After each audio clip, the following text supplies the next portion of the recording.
Okay, I thought for sure I had set the chat to be only members who can comment, but why am I struggling so much with this? Not that I don't want Paulo to chat. I'm happy to have Paulo to chat too, but it it it's just puzzling. I'll leave it as is because, you know.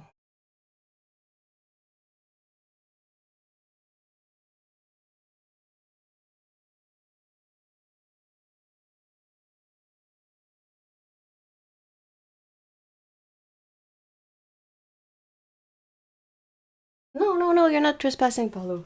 I'm just puzzled, like I said, because you think you did the setting and then it's not there. And I had the first time that I made a stream, a members only stream public without noticing, I thought for sure I had set it like I usually do. So there's something in there that I must be missing. Video are okay though. Awesome, thank you so much. A second. Puzzled.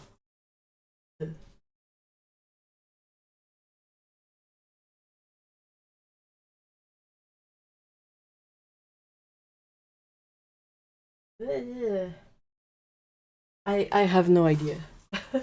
What the? On my side, it appears like for subscribers only. Like the chat? Oh.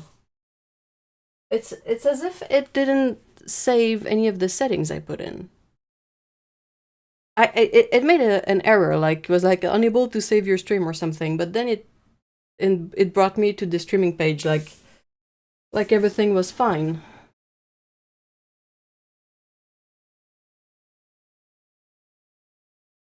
Okay. Well, look, I'll leave it as is. That's fine. I think, unless if any members are bothered by this decision, please let me know, and I will, act accordingly. Ow. Hey, Curious, it's so nice to see you. I'll try to figure it out from next time, I guess. I mean, I'm already late, and I'm kind of pissy today, so. Okay. I'll start. Take this out. Here and this. Alcohol. And then the gloves.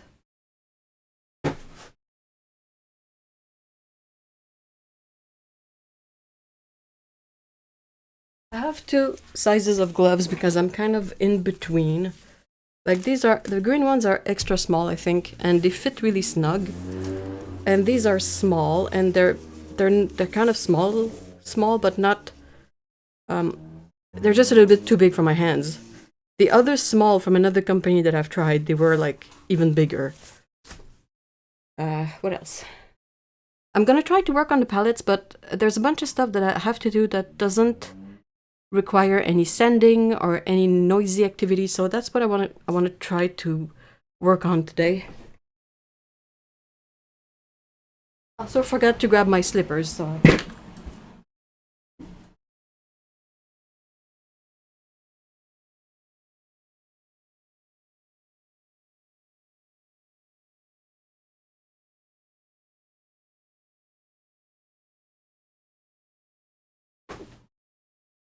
I don't like being barefoot, and I don't like not wearing my slippers.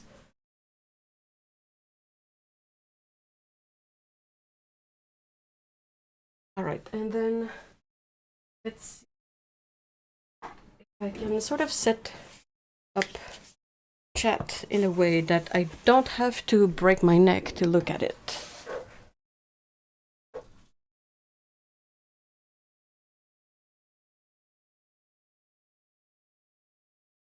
I made a toy for Pecco. Oh man, YouTube is being mean to me. It's suggesting me a short of someone looking at a pristine bijou box. Dang it! Okay, have chat. Hopefully that's gonna be okay. Okay, and Yeah, what else am I thinking of? Not much. I'm gonna grab the box of various toothpick and Q-tips. I have alcohol, this paper towels are just there. I have the gloves. One of the palettes that I want to take a closer look at. So for this one here that you see, I want to get the actual palette parts ready to be spray painted. Like I finished sanding the inside and polishing it a bit. And then there's a couple of other palettes that I know I need to sort of repair some bits and pieces before I spray paint them. So that's what I think I'll try to do. So I will probably have to get up and grab more tools as I go. Apologies if that's unacceptable. Okay, so what I was saying, like I made a toy for Pecco. I bought one toy like this first, but she didn't quite understand how it works. It's those toys that you put kibble or treats in, and there's a small hole, and then as the cat like plays with the toy, it will drop kibbles or treats every once in a while. So I tried a commercially available one, but it has a very heavy base, so it's always sort of standing upright, and she couldn't understand that she had to paw it because she's an orange cat and she's stereotypical in that way that she's not very bright. So I looked at my bag of various boxes and containers, and I found a gacha capsule, which is a little plastic capsule about this big that you can open. There's a clip and you can open it. And I enlarged one of the holes and I put the kibble in there. And since it's not weighed, she understands it a bit better, and she's currently pawing it around in hopes of getting more kibble. She's a little bit too food driven, that one. Just a little bit.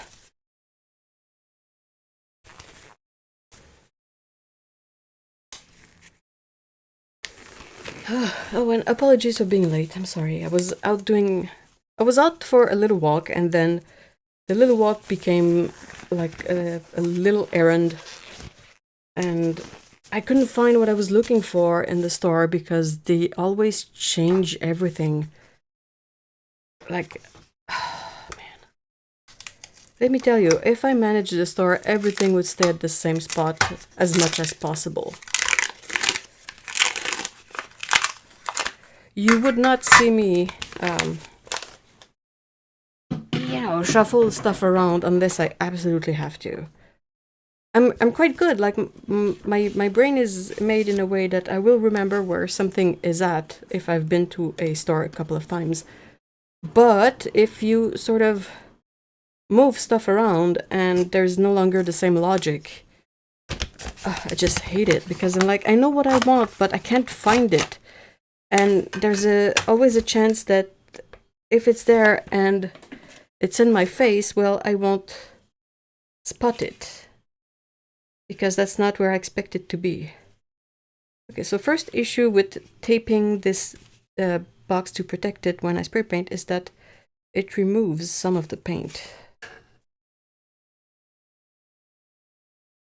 And this bit here is, I don't know if you can kind of see. I'm sort of doing a lot of shade on myself, sorry. But here this bit is kind of rusted through, so that's something I might have to sand a little bit, even if it's the exterior. And I kind of want to keep it with the patina.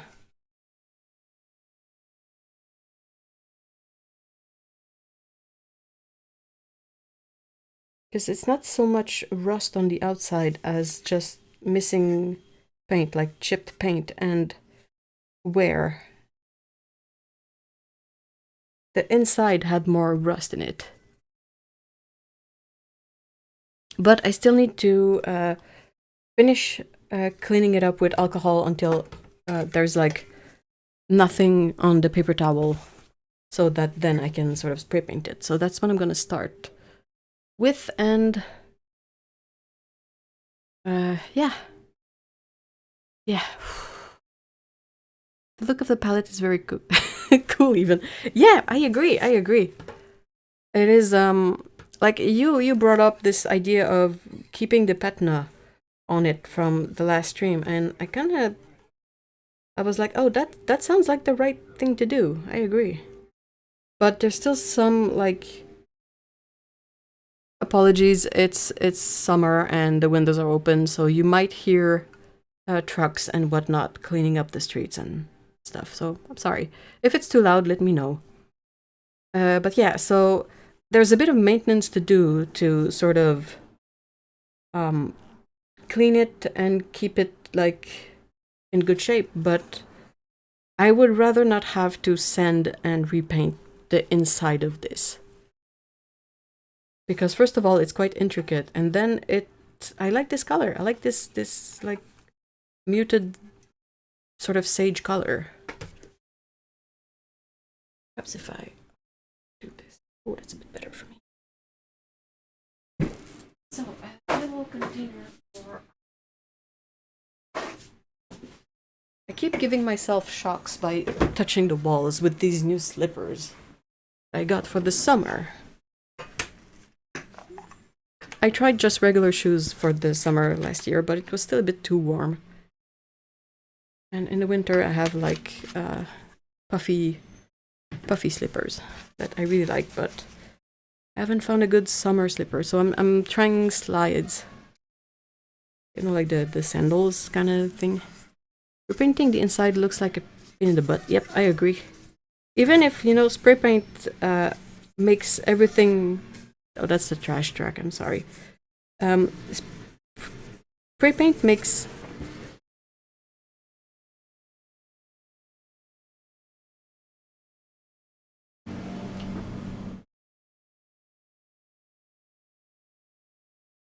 Yeah, so spray paint makes painting stuff a bit easier because it makes it very even, very nice, but I feel like the inside of this is so intricate, it would be very difficult to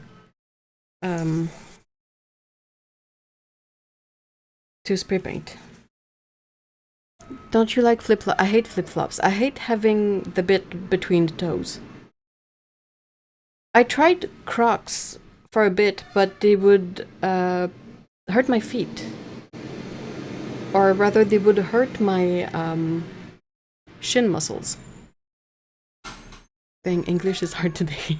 Oh, you know, that's fine. I'm not gonna... Not much I can say. My English is quite, you know, touch and go at times too, so... See, there's still a bit of a crud left that I need to fully remove. It's a bit shaky, apologies. Come on, do pick up the trash and move on, pretty please. Oh my god, what a ruckus.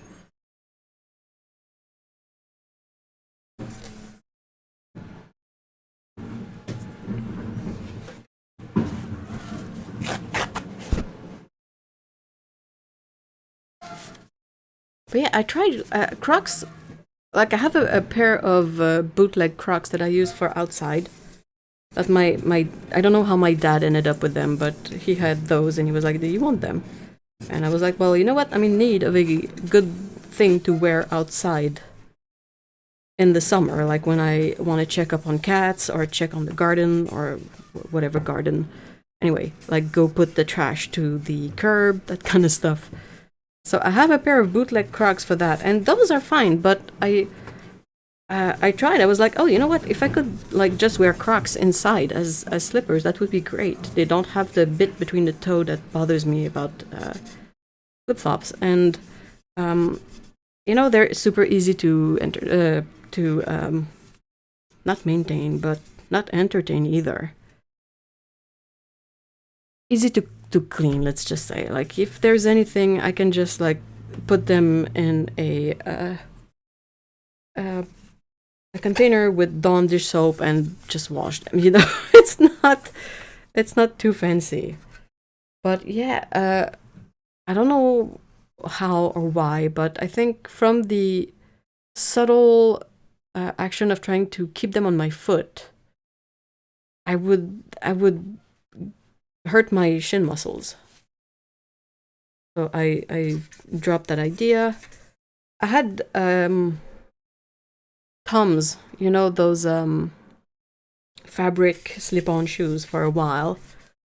But then I don't know why my feet keep on either growing, which I doubt, or they keep on getting flatter and flatter, and as they do that, they also increase in size. So the Tom's shoes that I had didn't fit me anymore.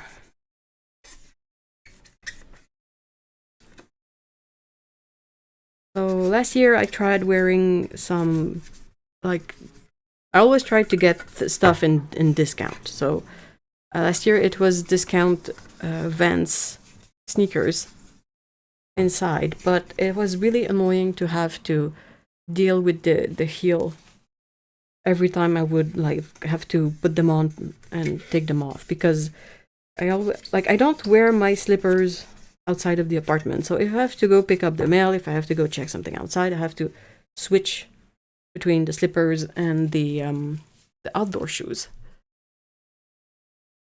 So the Vans, they were annoying for that because of the back. So I was like, this year I'm going to try slides, which are basically what you described, the kind of sandals that have a band across.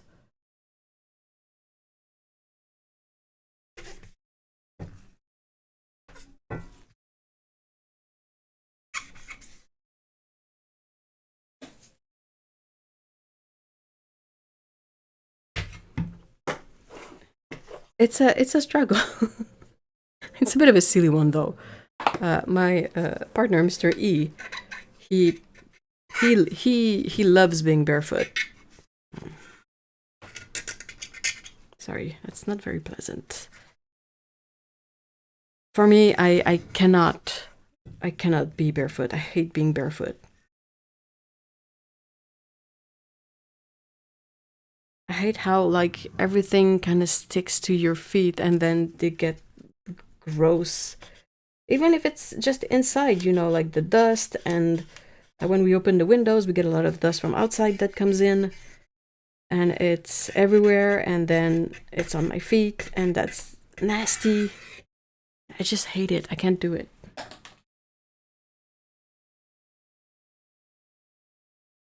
If I don't wear slippers, I still have to wear socks. Like I just don't like being barefoot. My wife also loves to be barefoot. I really don't like it. Well, high five, Paulo. we understand each other on that at least. Oh my gosh, it just gives me the biggest ick. I have a lot of icks related to feet and footwear, to be honest. And yes, I get teased about it quite often, but I don't care. I mean, I'm the one that has to live with either the ick or the subtle teasing. And I'll take the teasing every day. It's very unpleasant to have to like tolerate an ick. It's, I don't know how else to describe it, but it's like something that really bothers you, and you cannot get it out of your brain until you address it. For me, there's a couple of those, like whenever, either when I go to friends or when people come here and they come in and they haven't washed their hands since coming from outside. It's gonna be on the forefront of my brain until they do it. So instead of just hoping it happens, now they know. When I tell them, I'm sorry, this is weird, but would you mind washing your hands? And I kind of explain if they look at me weird, and they get it. I cannot understand not washing your hands if you come in from inside. Oh, or what's this trend of wearing pajamas in public? Oh, ew. Unless you have like in public pajamas and at home pajamas and you switch when you get home. Otherwise, it's just so grody. Yuck.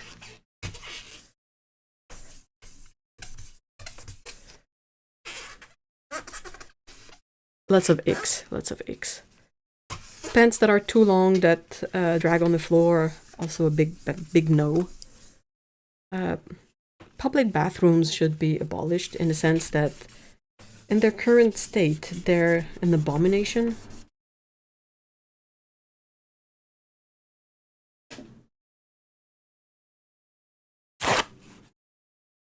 Anyway, I could try to find more icks if you want. I have way too many of them. I am always washing my hands, and when I cook, I'm a bit maniacal about. Yeah, me too, me too. And like the cross contamination of raw stuff and not raw stuff and all of that. Like this hand right now is so freaking messed up.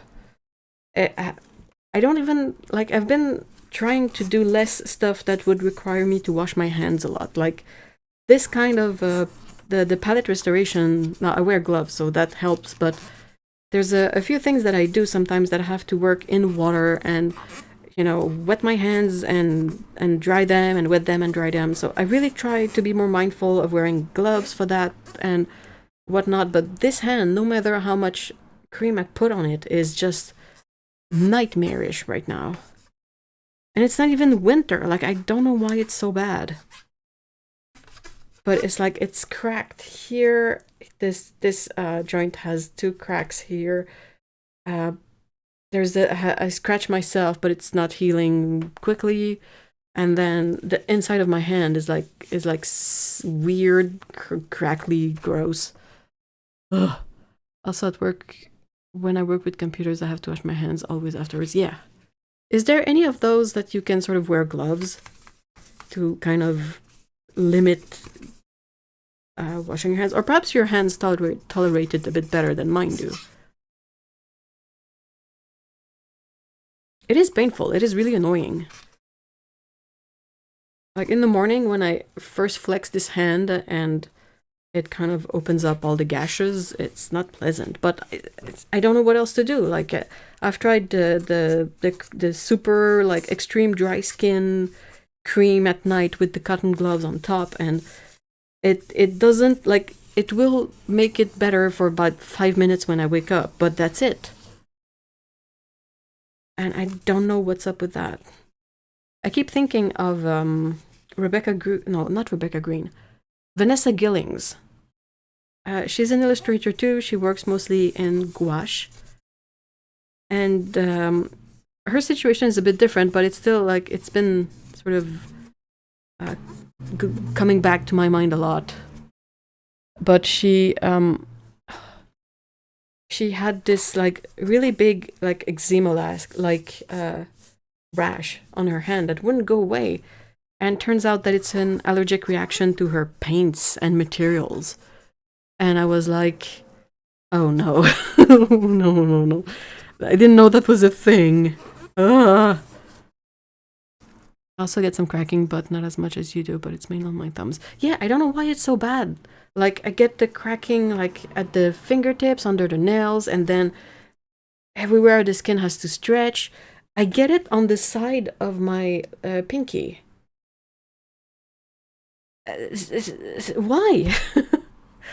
I don't even know where it comes from. And it's not because like I hurt myself. It just like at some point I will be like, oh, there's something stinging, like a faint stinging sensation on my hand, and I look and it has like cracked open, and I'm like, okay, great.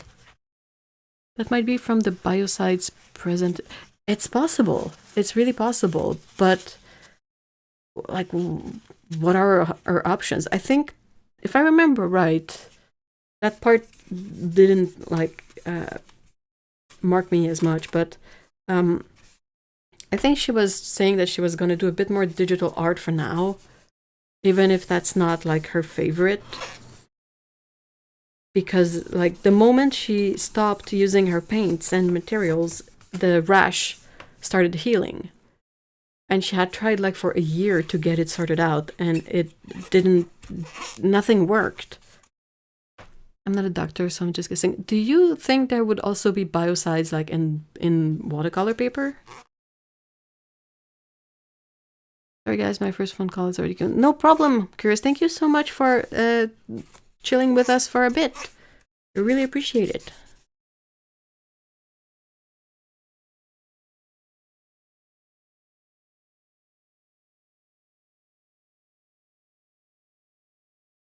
But yeah, Vanessa Gillings, she mostly uses Winsor & Newton gouache. And watercolor paper, I think she uses cotton paper, but I don't remember which brand. And it's mostly hot press, I think. Yeah, and I was like, good grief. I don't think there are biocides in paper, but I cannot say for sure. Okay. Only looking at the safety sheet. Oh.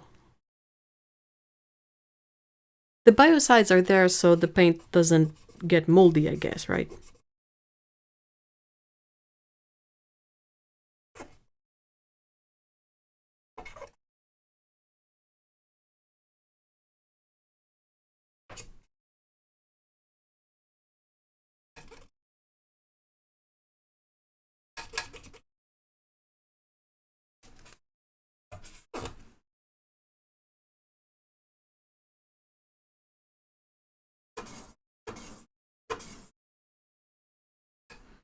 It's such a problematic issue to have like sensitive skin on your hands because at the same time, like there are moments where I don't think I could do without washing my hands, like when I feel that they're grody, and sometimes it's just like because they're actually grody, like oh, I just made cookie dough and I had to mix it by hand, so my hands are full of cookie dough. I have to wash them, you know, that kind of stuff. But also, like, there's not a single hand product out there to help with that is truly compatible because they either feel absolutely awful or you basically end up washing them off the next time you wash your hands. So you still have to put some more and then they still feel gross and, you know.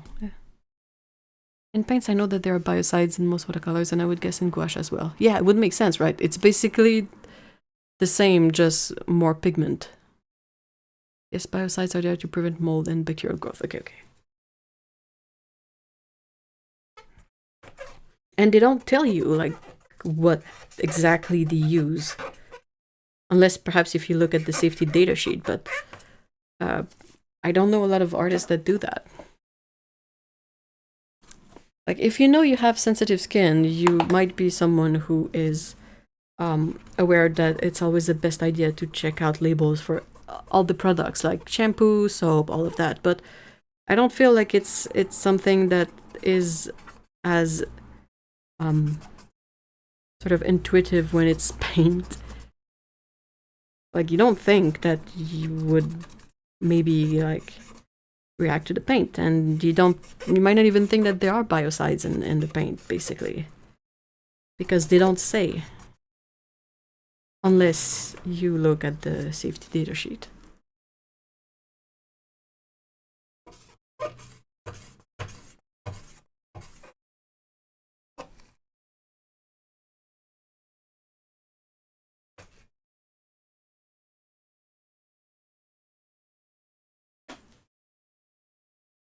Yeah, biocides are not listed in tube or pan labels. Are they listed in the safety data sheets? Because I feel like if they always are, that's something that is possible to check. Like, if you know that the info is there, it's easier to look for it than if it's not always there. At least I haven't seen them on most label, and yes, I do read all the labels because I'm that guy.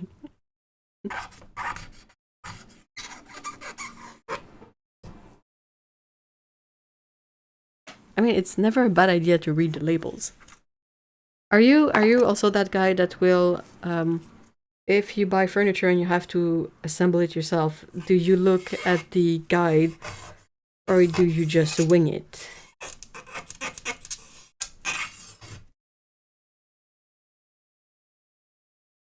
I think that they are listed on safety data sheets. Okay, I'm definitely gonna try to remember to just look at a few of them to see what kind of info is on there, because I don't tend to look at the safety data sheets.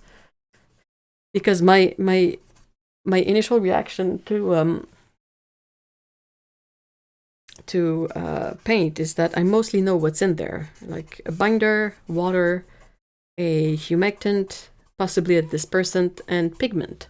And at some point, you kind of know what pigments are more toxic, like the cadmiums, the cobalts. Like, it's like I don't expect any kind of surprise, so I don't really look at the safety data sheets. I also read all the manuals. I follow the guide when assembling furniture. Good, good. Yes. I really don't understand this mentality of like not looking at the guide.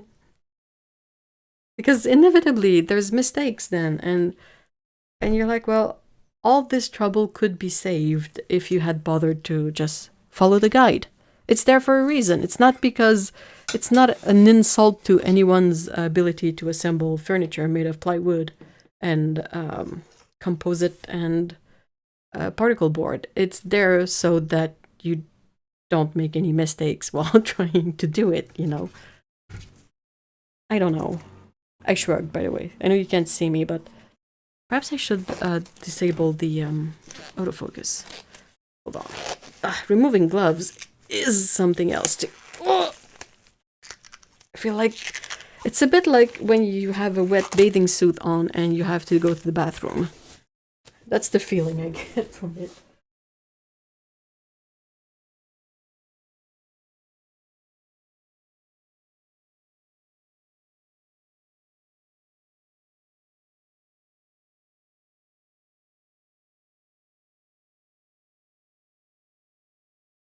Hopefully this stays. Oops. And then having to put the wet bathing suit back on.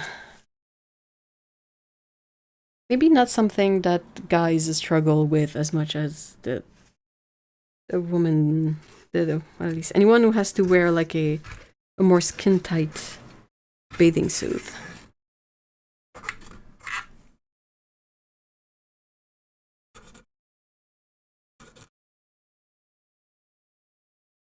I'm glad that this paint seems to not react to the alcohol I'm using. It's gonna make cleaning a bit easier. Contains biocidal products. Contains BIT, CIT, MIT, OIT. May produce an allergic reaction. Oh, interesting. This is for schminke paints. I remember hunting down what those letters meant when I first discovered them as ingredients. What do you remember of your findings?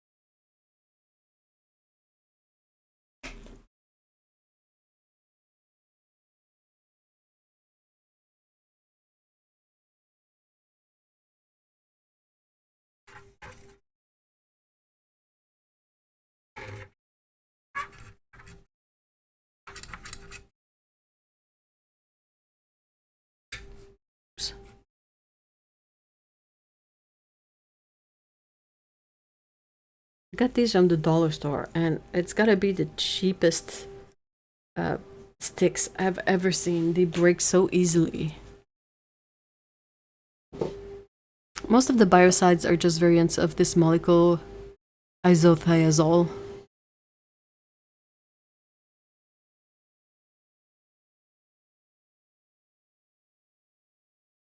Which is kind of like an alcohol, but with sulfur instead of oxygen. Ooh.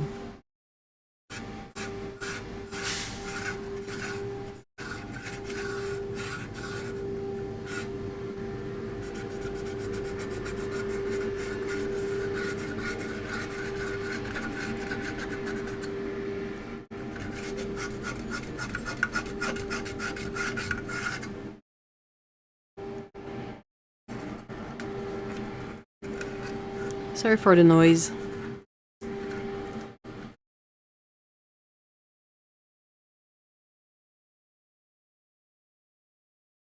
It's more complicated than what I mean. Yeah, but you gotta kind of keep it simple so us non-chemists can understand too, so it's fine, I think. Yeah, I don't know why the cleanup trucks, they clean up the streets like multiple times in one day, and I'm like, Why? Wasn't it good enough the first time? Like, what's up with that? Also, I am not very knowledgeable on these molecules.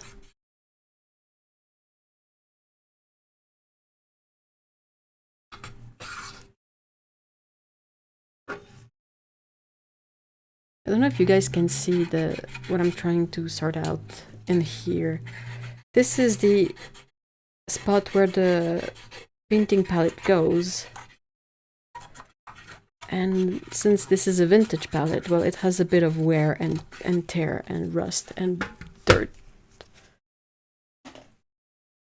So my idea for those little areas of rust mostly would be to try to send it as much as I can, like very locally, and then I have some hobby enamel paint and I would cover it up with that.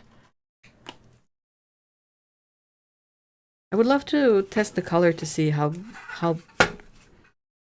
good of a match it is or not.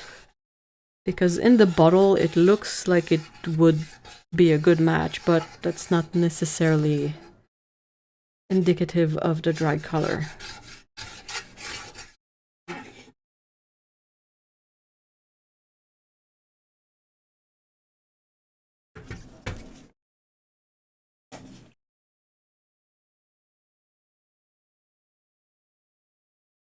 These are what are called anti-fouling compounds, which protect stuff when in contact with water, and they replace the previous used compounds which were very nasty. Huh. Like what they would use for that purpose before was bad. And now they've switched to these compounds which do the same thing but less nasty. Less dangerous or less of a hazard, maybe?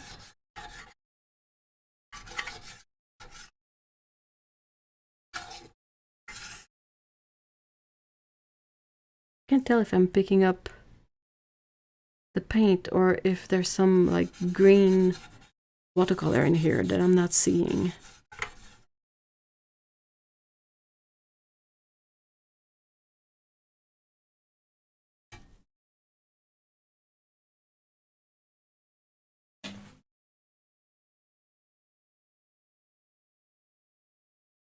Organic compounds contained the metal tin, and those were, yeah. Man, to think that there once was like makeup and products made with stuff like lead and tin and like radioactive compounds, and they were sold a bit like you would sell like snake oil. Like instead of an energy drink, it was a radioactive drink, and you're like, They didn't know, but now we know, and yeah, I don't think that was the best idea.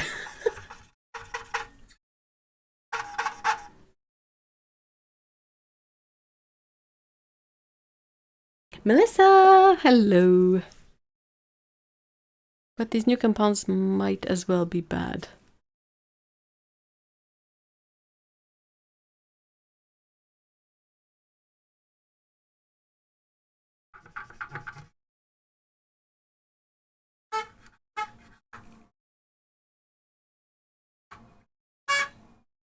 Sorry.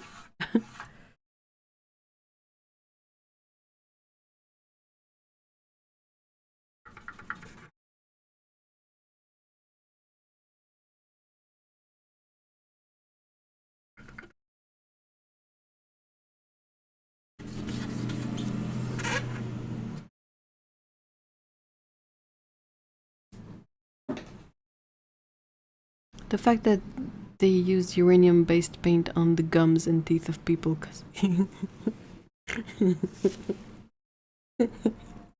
it was a it was a different era.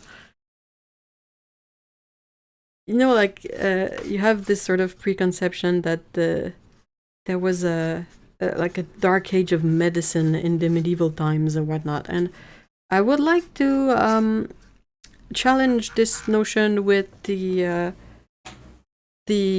like Victorian sort of era world of medicine, which in my opinion was much, much more bonkers than anything else we've seen. I need to fetch a journal because I need to jot down this idea I have. Ooh. But yeah, like, yeah, people thought that we were sick because of our humors and whatnot, but then, much later, people decided that having uranium on your teeth was a cool look. It's, I don't know which one I think is worse. No, I know which one I think is worse, you know. For the life of me, though, there are some things that I cannot fathom, and I am aware of the bias of living now instead of then. But the doctors that would never wash their hands...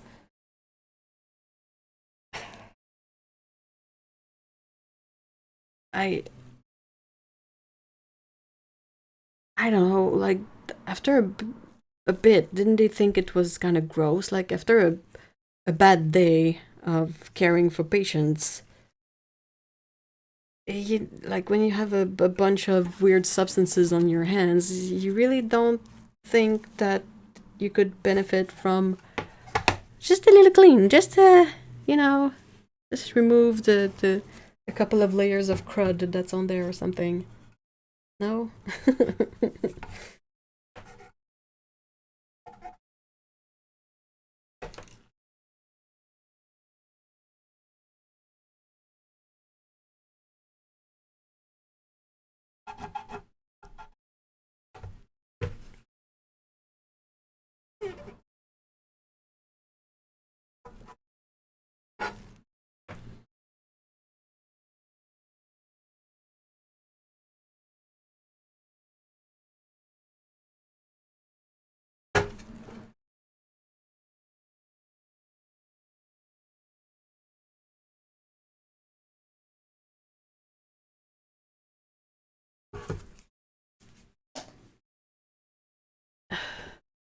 Okay, I'm back at least for now. Yes, the lack of basic hygiene in medicine was unfathomable.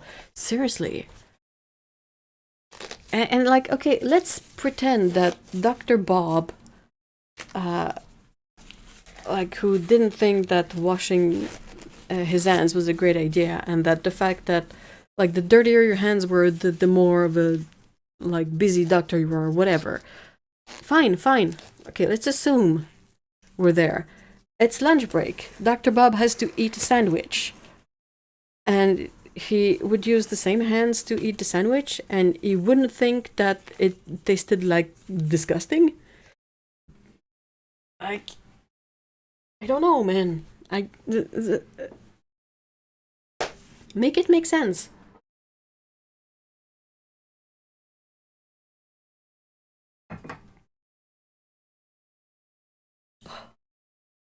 It's refreshing.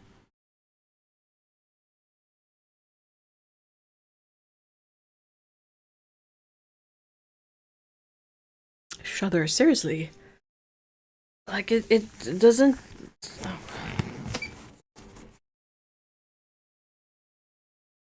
It requires a lot of very strong will to, like, bypass all of your biological imperatives that something is off. I don't get it either. Maybe Dr. Bob was being macho. Maybe so, but... Like, he's eating his sandwich. Like, it's only benefiting him to have his sandwich not taste like 27 diseases all at once, you know? Like, if he was, like being with his coworkers or something, and they're all, like, comparing how dirty their hands are and how much they've worked on that day, fine, but when you eat lunch alone and you're looking forward to it and you want to eat a good sandwich or something, and then it tastes awful because your hands are full of crud. I don't know. It's puzzling for sure.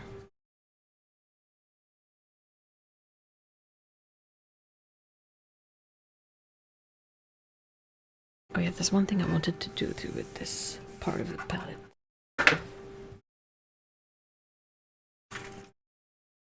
To see if I grabbed the big one, but I got 2 sizes of toothpick. I didn't do it on purpose, but I knew I was running out of these, and I bought these, and they're smaller, so I'm wondering if they might be able to fit it. Oh yes, it's gonna make spray painting so much easier. Awesome. Blood is very sticky and it has a strong smell. If there were people choosing not to wash that off before eating, I don't know what to say. I mean, I completely agree with you. And not like healthy blood, or like not I'm a butcher kind of blood. Like this person has tuberculosis blood. Like I don't know, like it's a bit wild.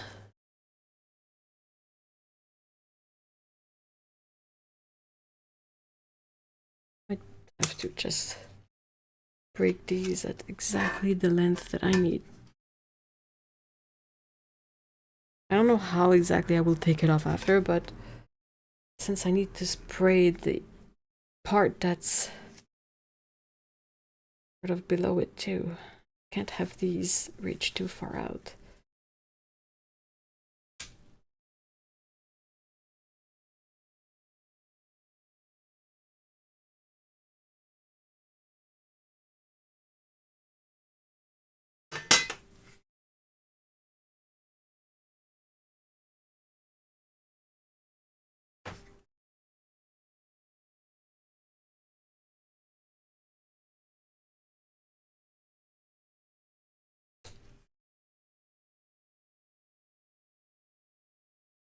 And yeah, and it's not like the doctors are dealing with the healthy people too, so.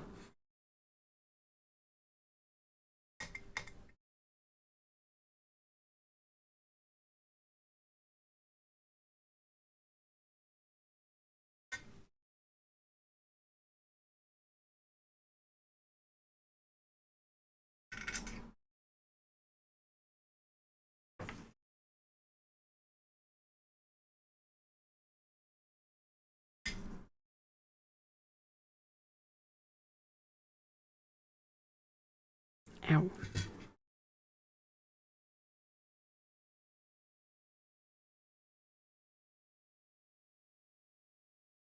Nice. Nice, very nice. All right.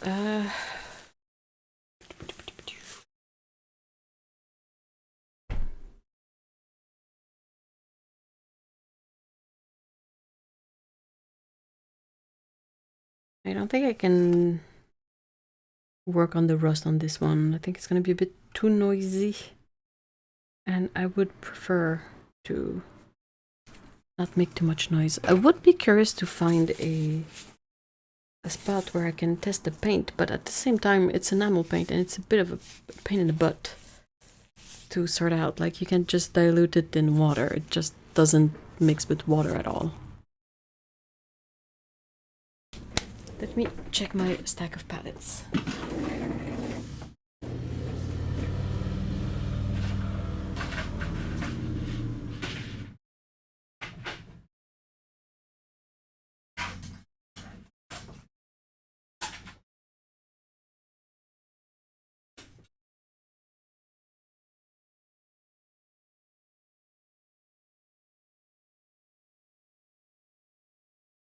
There's this one that I need to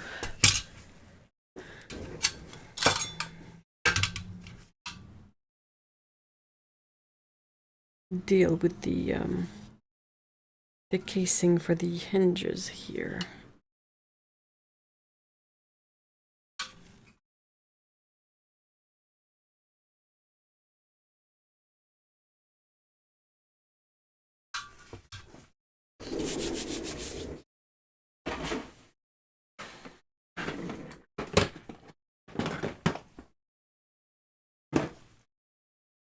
I'm grabbing the makeshift toolbox. Will also bing boom bing boom. Just close the jar of alcohol before I spill it.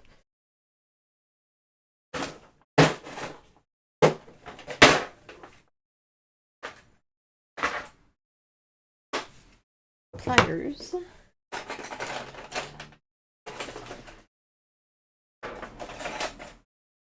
Really sturdy spatula. All right, let's see.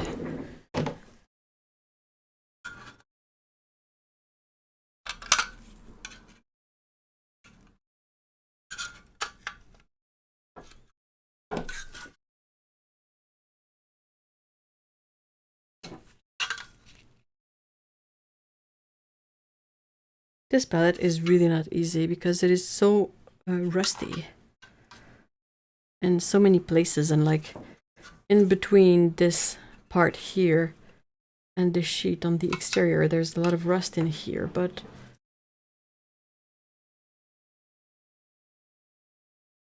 I'm very limited in how I can sort of clean it up.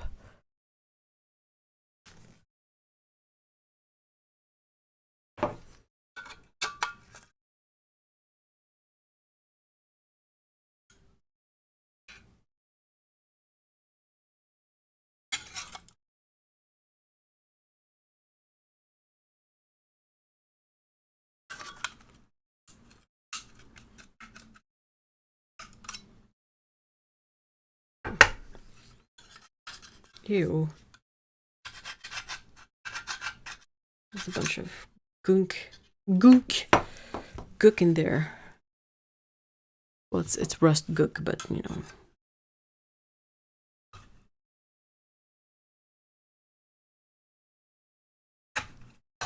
Oops.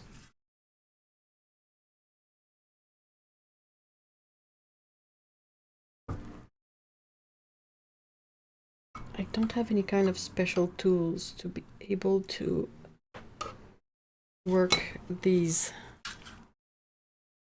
like round them out or fix them, so I have no idea how I'll proceed. I'll have to figure it out at some point, but if I can sort of just open them up a little bit for now and clean under them, that would already be good.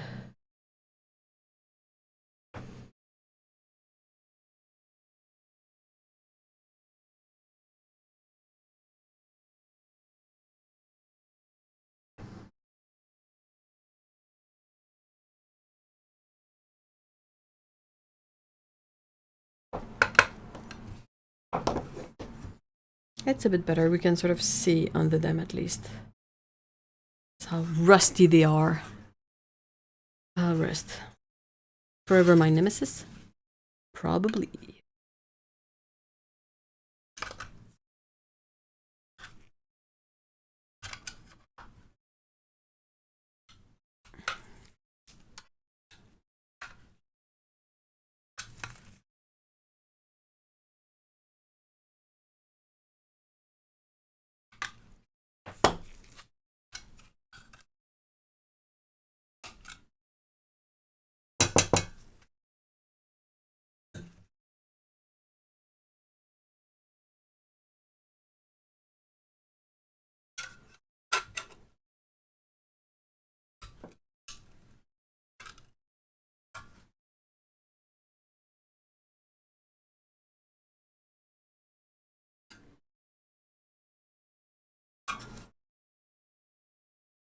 Anastasia, hello! That is looking super scary. What is?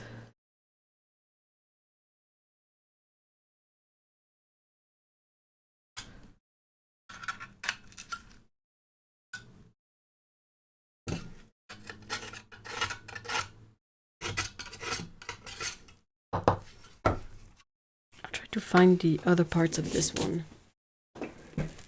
I think they are either in my to clean bin or to spray paint bin.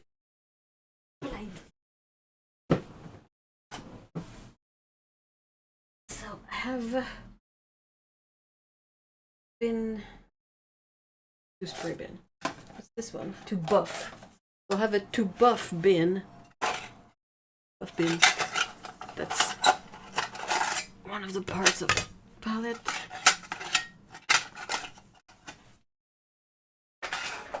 And then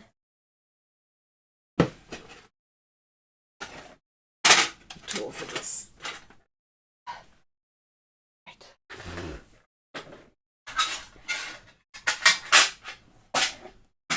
Apologies for these very unpleasant sounds. That's the other part of it.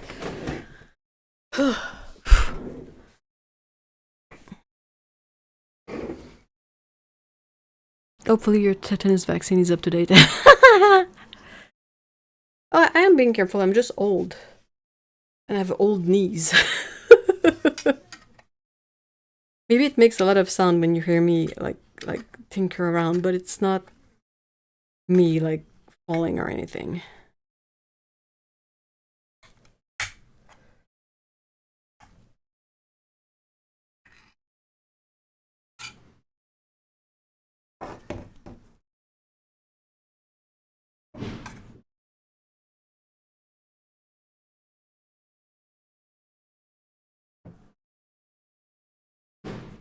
When I was a kid, I took horse riding lessons because we knew that there was a relative of a relative that had a stable. So that made it a bit easier to take like horse riding lessons just for fun. And it was like a barn somewhere in, I don't know. And the barn had a bunch of old wood, like from a construction that was torn down. And me and my cousin, we would both take the lessons there, and we would often just like chill on the grounds. And I remember once I stepped on a nail, and I thought it was hilarious because like there was a plank of wood that was attached to my shoe. And it didn't hurt at all, so I don't know what happened. Like, was I lucky and like the nail didn't really perforate my feet? Because I don't remember like pain really. And I know that the sole of the foot is supposed to be very sensitive. But yeah, that's last time I heard about tetanus shot was after that incident.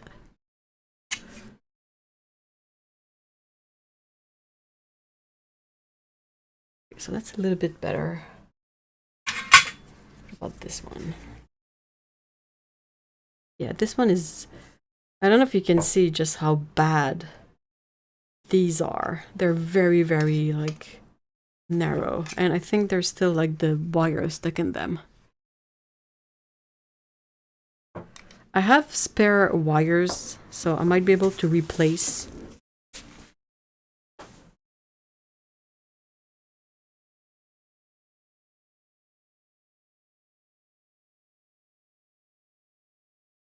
I have thinner spatula. Hold on, let me look for stuff for a second. Oh no, I know where it is. I think I know where it is.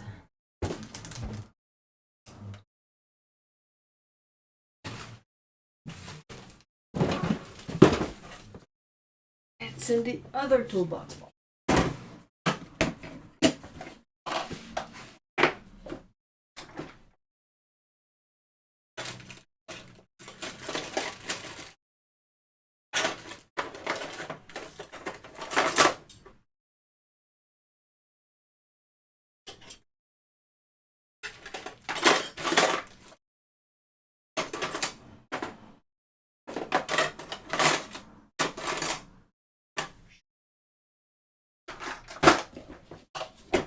It's not. So.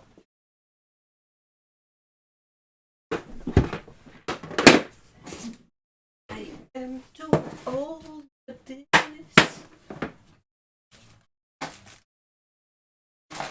Found it.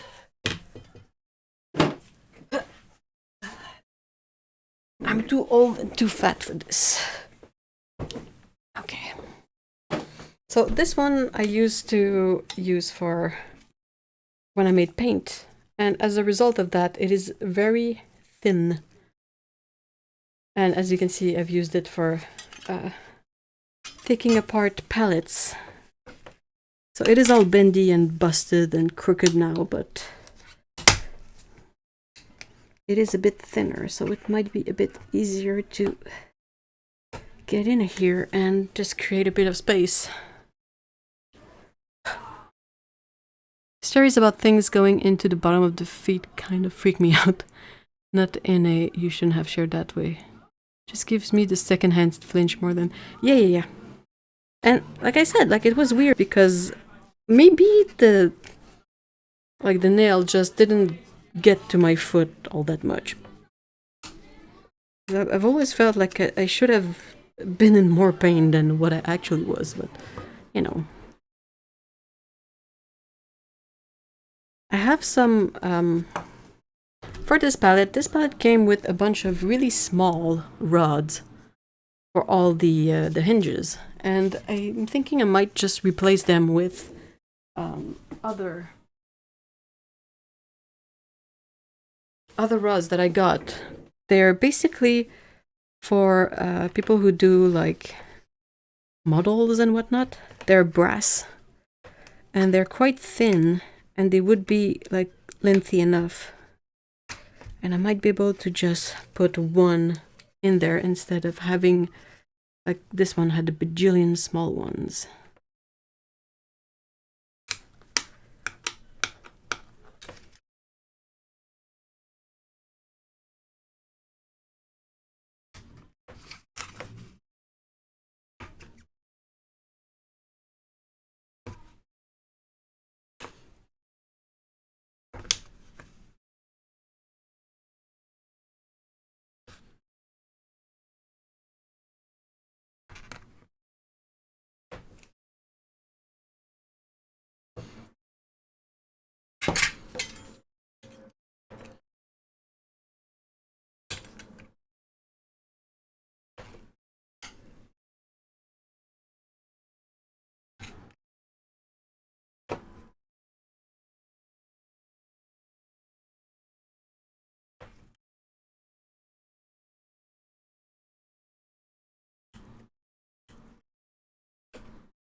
Ah, there you go.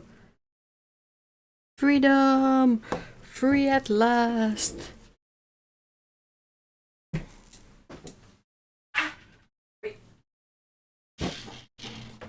So these are all the other rods that were in this one. Like all these tiny ones, and I'm like, why? Isn't it more convenient to have like longer ones? What would you gain by having a bajillion small ones?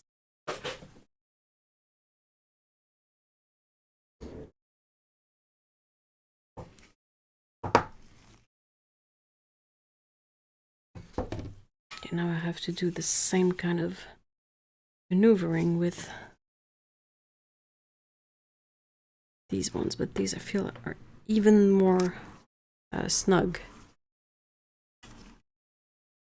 Gonna be extra careful what I say.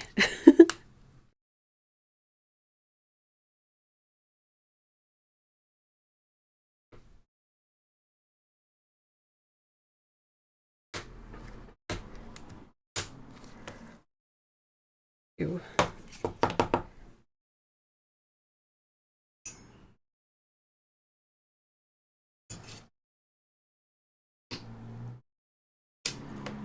I would need like a teeny tiny sand blaster with its like containment box and all of that for small pieces and small areas.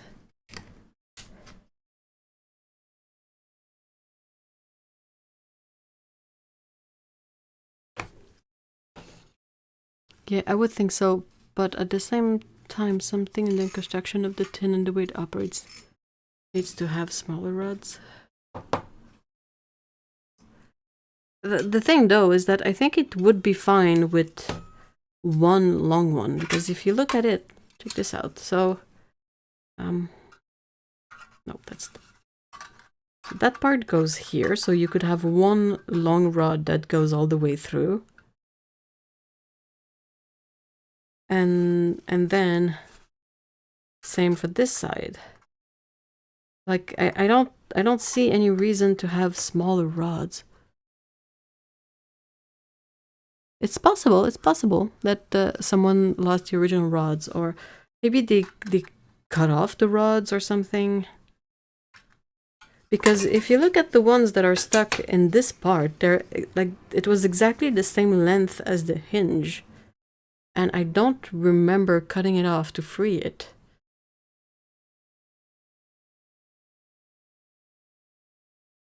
Tin nowadays I've just one. Yeah, most of the vintage tins that I've also worked with, they all have like one rod through. This is the first time I had a tin that had a bunch of small little rods, and I can't fathom why.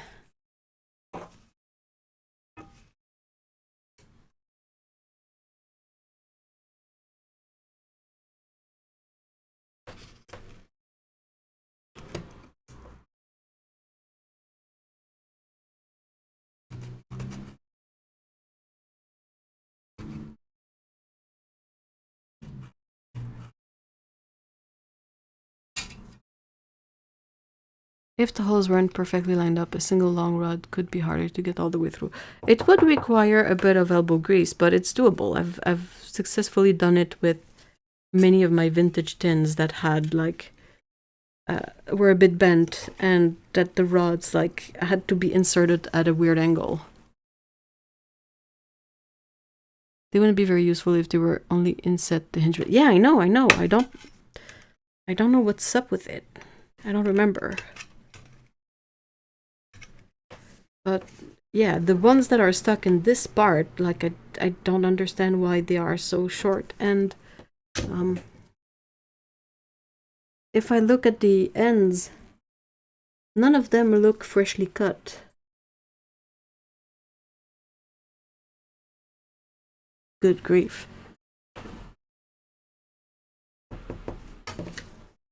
Was it a car or a banshee? Who knows?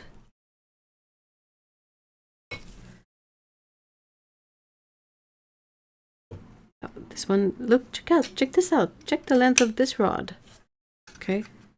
You can't even see it, and I'm gonna try to poke it out again, and it's exactly the same size as the hinge. I don't get it.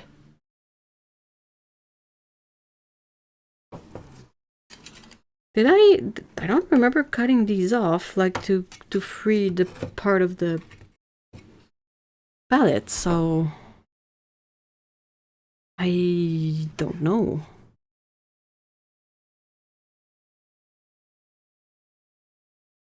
The mysteries of vintage, and seriously, tell me about it. I have one left to sort out.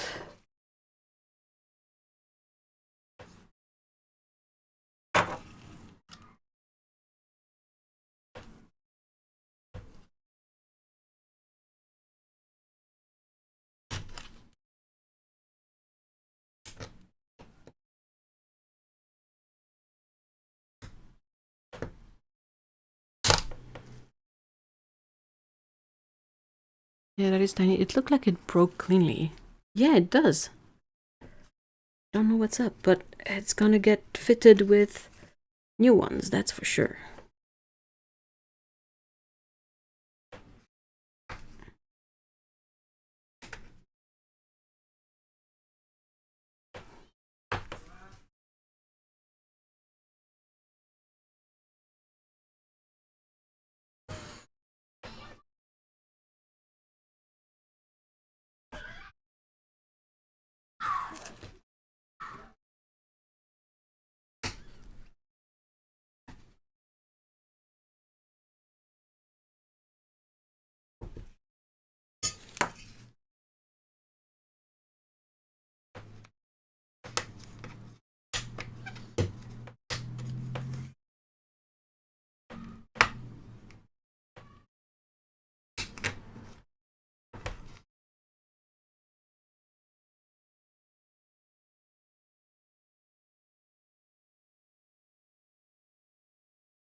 This one is so bendy. Lisbeth, hello! How are you doing?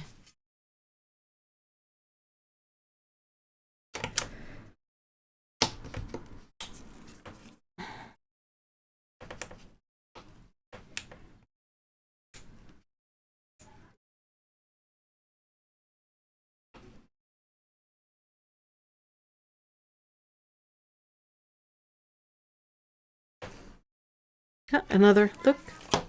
Another teeny tiny.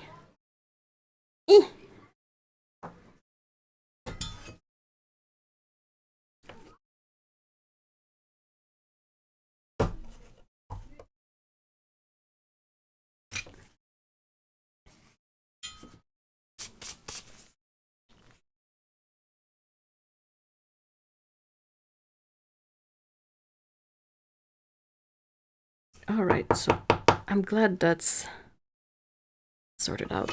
These I will... Ugh. Have I done this one? Yeah. Yeah, I'm gonna grab just a little baggie to put these in.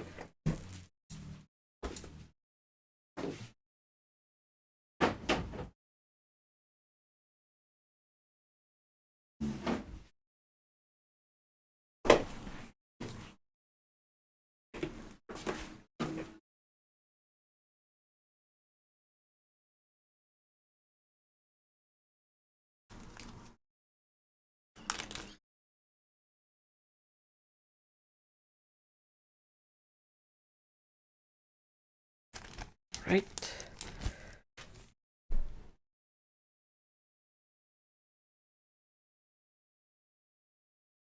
There's a lot of puzzles that I haven't figured out with this particular tin yet, like how to clean inside this section, like the rust that's in there. I'm not sure how we'll do it. How I'll clean inside these, and then I'll also try to, perhaps by inserting this in here and hammering the outside here with gently with a hammer, I might be able to straighten the metal a little bit. Because at the moment it's a bit funky. There's also a lot of rust in here that I'm gonna have to find a way to clean.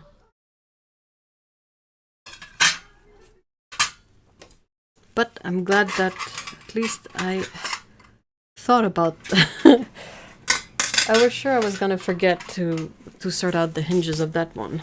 And then spray paint it, and then realize after that I forgot to sort out the hinges.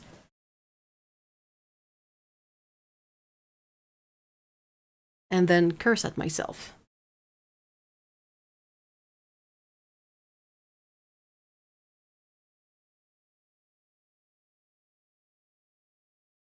Most of the other palettes that I have, the hinges are like these. They're quite good, you know, they didn't get squished or broken.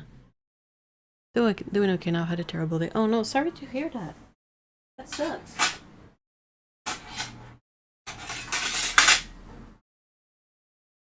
Like that's a nice round casing for the rod after, so I don't know why this one was particularly ass, but it was particularly ass. Okay, so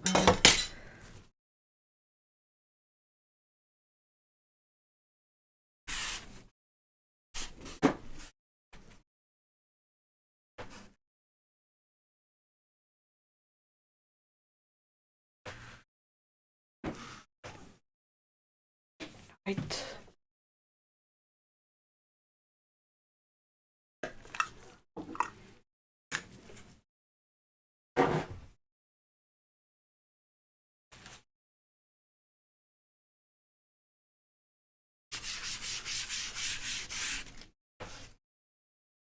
Ooh, cute.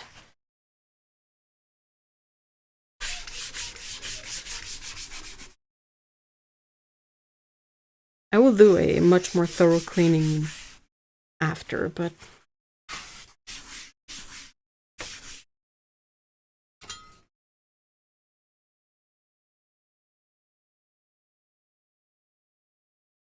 It's not fitting in here.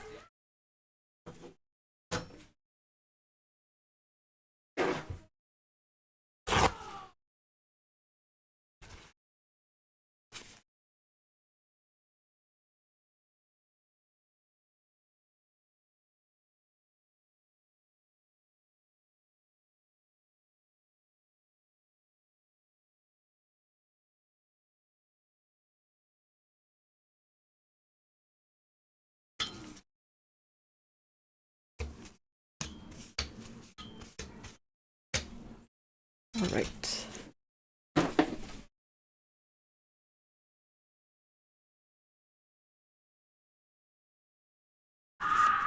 Oh my god. Where are the kids outside?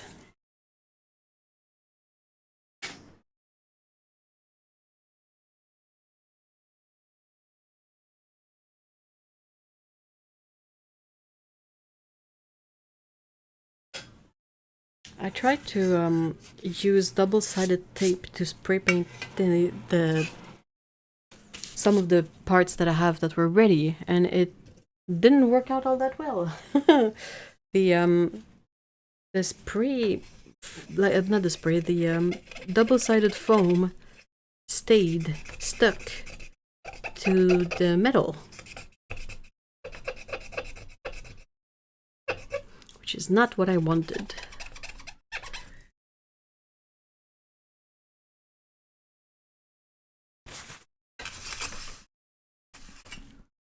Okay, good. Good.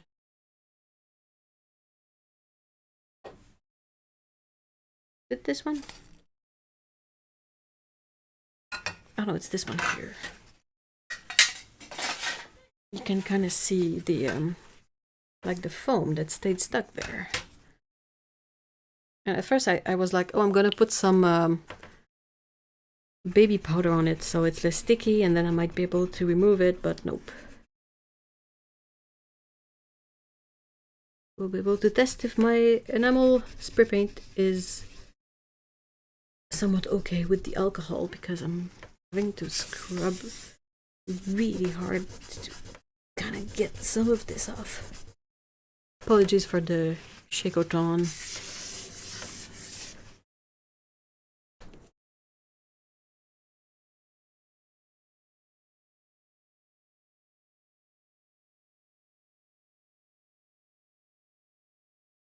It's hard to say, right? It's white enamel paint, so even if it picks up on the cotton swab, it would be hard to say.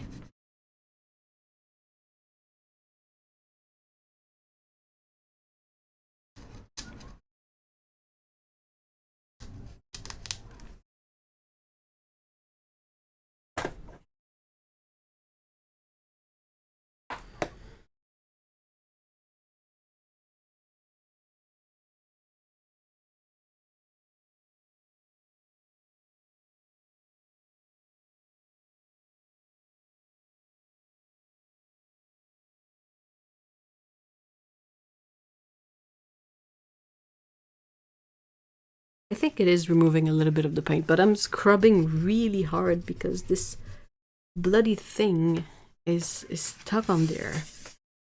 Might have to send it off. Yay! Great!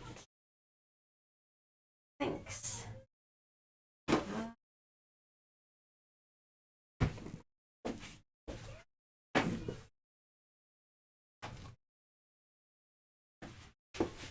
Alright. It's the bin of the partially used up sanding things.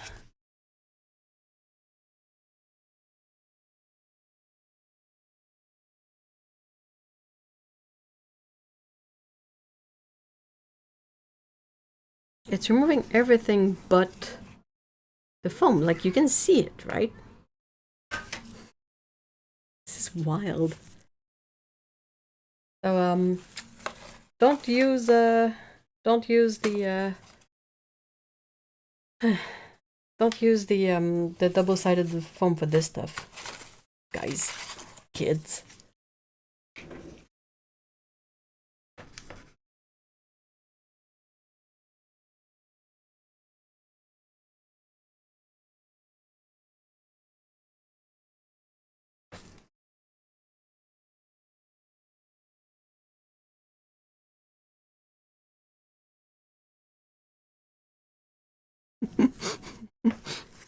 What is going on?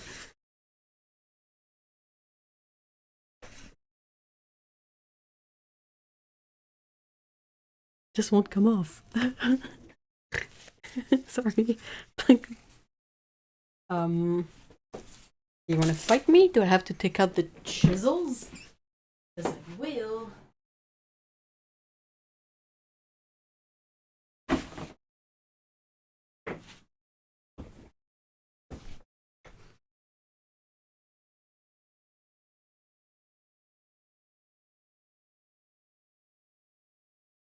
I will strip it back to the metal if I have to. You're not going to win, you stupid foam.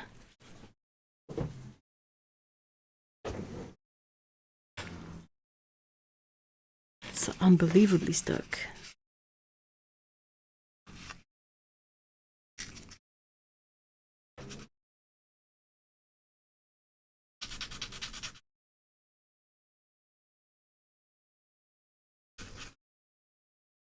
So the next thing I'm gonna try is I'm gonna use blue tack.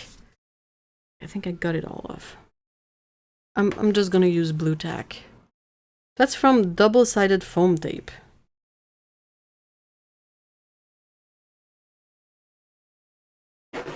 Like I had used it to attach metal miniature, well actually any kind of miniature to a wooden stick.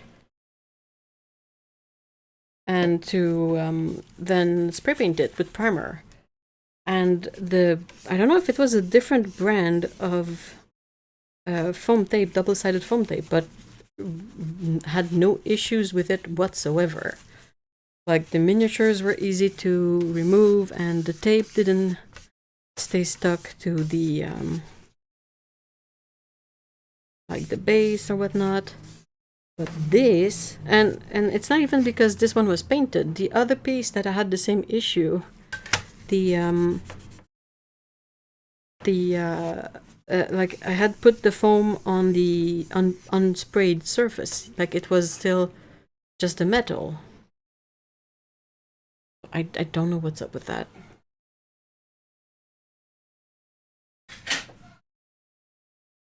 Alright, so that's another thing fixed.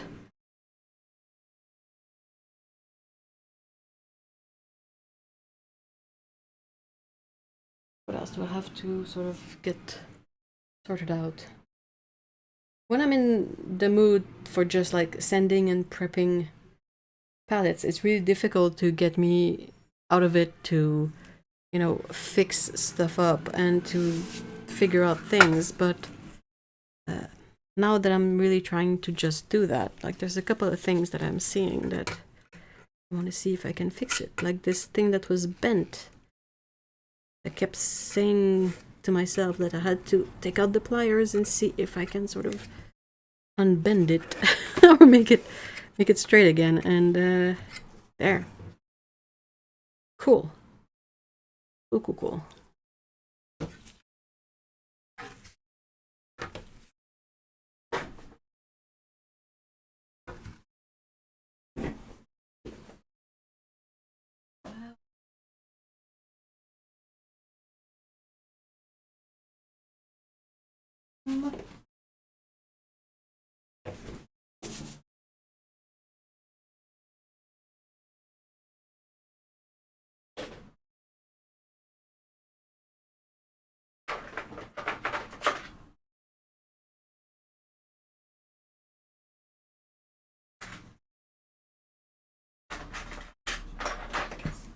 This one here. Alright, sorry.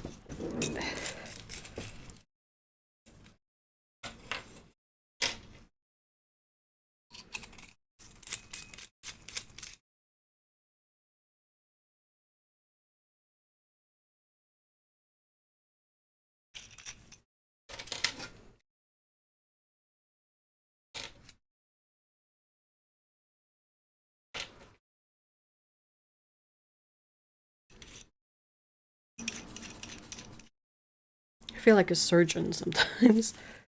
Like a surgeon.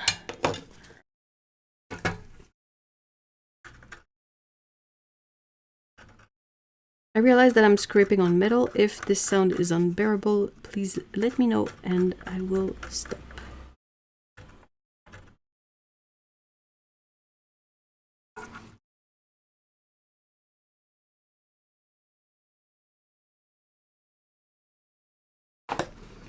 There's a lot of rust stuck in. Okay, that's not a good tool for this. Let's grab these guys. Okay, a bit better.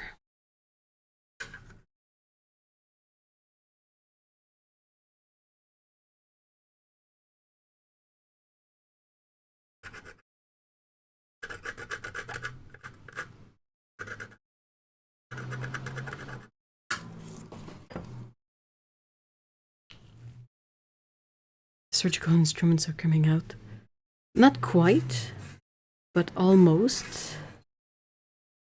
I feel like you know, someone who gets there and who unrolls their you know, their roll of tools that are very specific. You always have it for like people who do torture and other like shocking stuff in movies, but mine would be like a bunch of cheap chisels from Temu and busted up old spatulas and palette knives and sandpaper and various weird tools that are not intended to hurt. Even the palettes that I'm trying to bring back.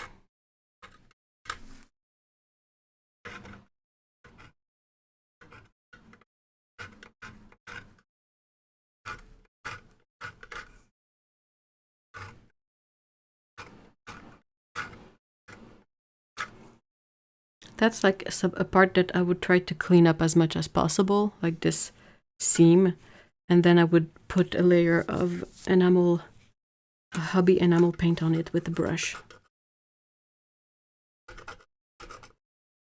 Oddly enough, enamel hobby paint is one of the first paints that I used as a kid.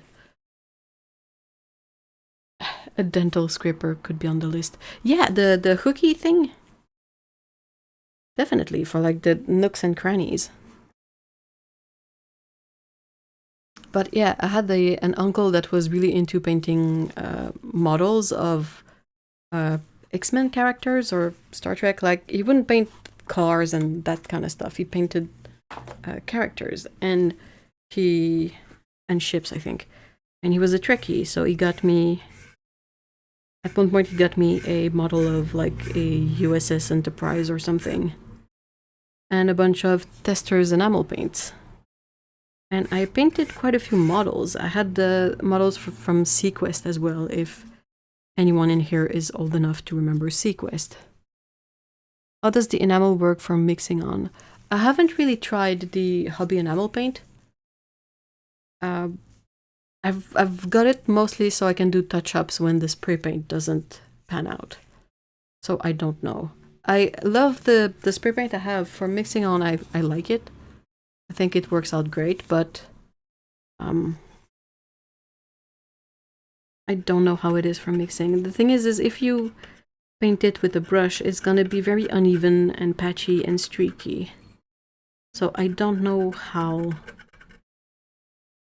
to work it really. Like, can you sort of do multiple layers and then it's gonna be even and sort of nice? Or I know that the spray paint works out fine. So I'm jelly about the Enterprise model. I don't remember if it was exactly that one. I know I had the a special edition sort of chromy Enterprise model, and I had to use like plastic glue to assemble the models together. And then I would paint them with enamel paint, and it's not like I really knew what I was working on. I was blending out enamels together and diluting them. I had thinner that I would use to clean up my brushes, and it was grimy in there. Because I would just like open it and just like shake my brush in it to clean it, because you can't really clean a brush with enamel paint on it with water. It just doesn't work.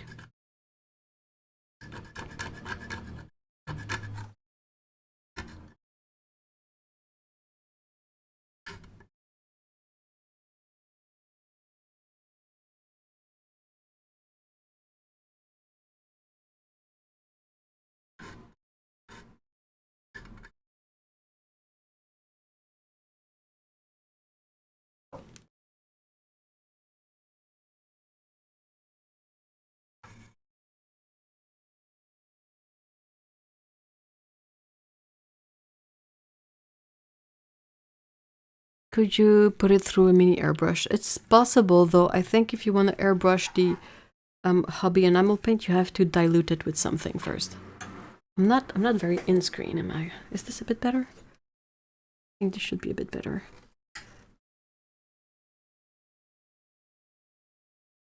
I'm very gently scraping the rusty bits in here.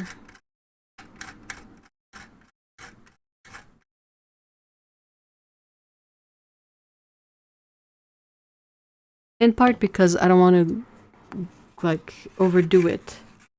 It's the first time I have this kind of repair to do on a palette, so I'm being more careful than less, but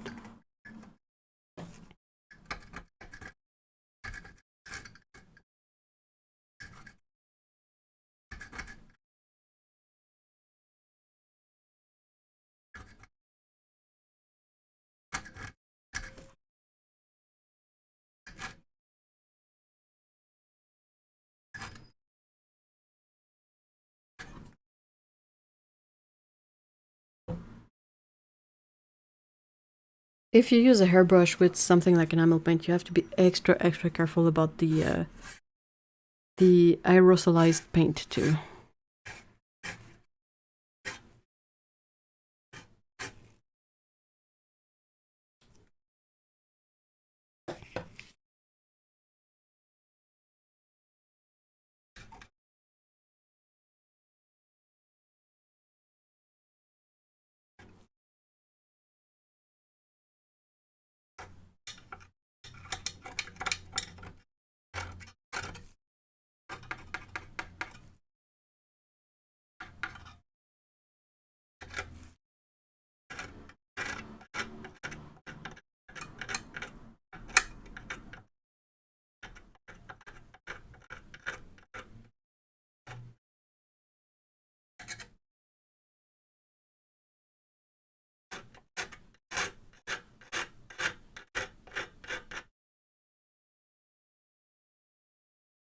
It is working, just very slowly, but I am seeing like the rust come off.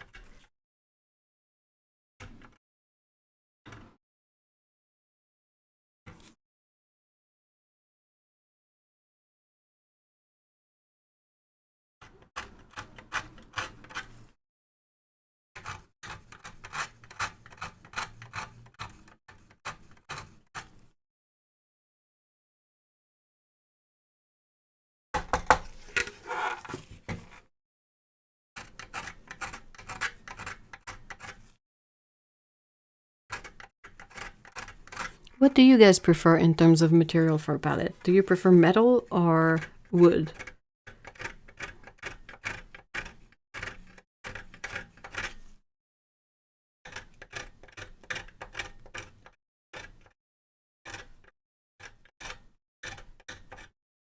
I don't know which one I prefer. I really like the look of wood, but it's definitely heavier and perhaps less easy to carry around than metal. Like for wood, if you had wood the same thickness as the metal of a metal palette,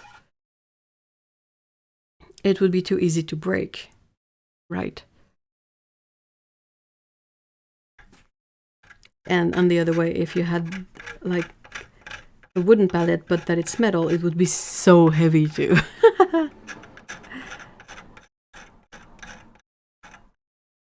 But yeah, metal rusts, that's its main flaw, and you might be able to find a tin that is not made from a what, ferromagnetic metal?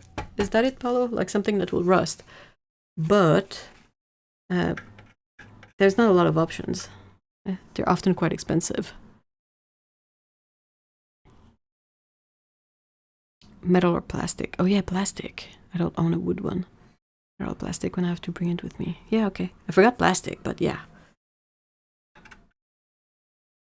Plastic pallets get such a bad rap, but they're pretty awesome, I feel.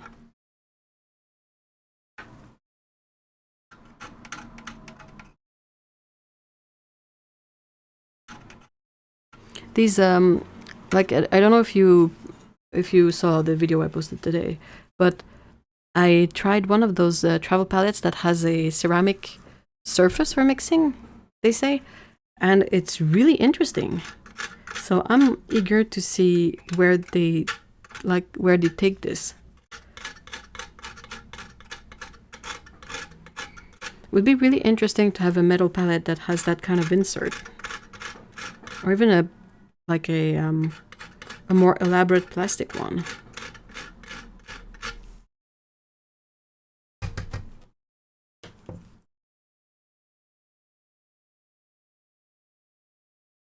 Yep, already watched the video. Well, thank you.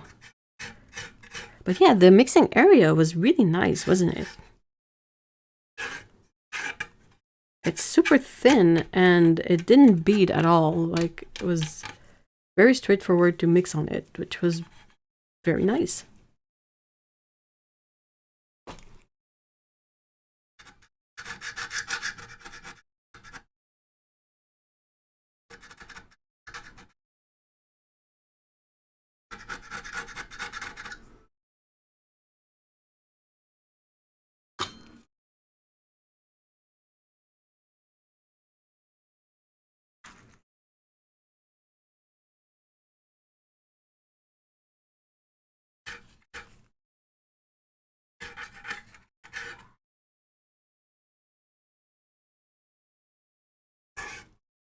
Man, living close to a school is something in the summer.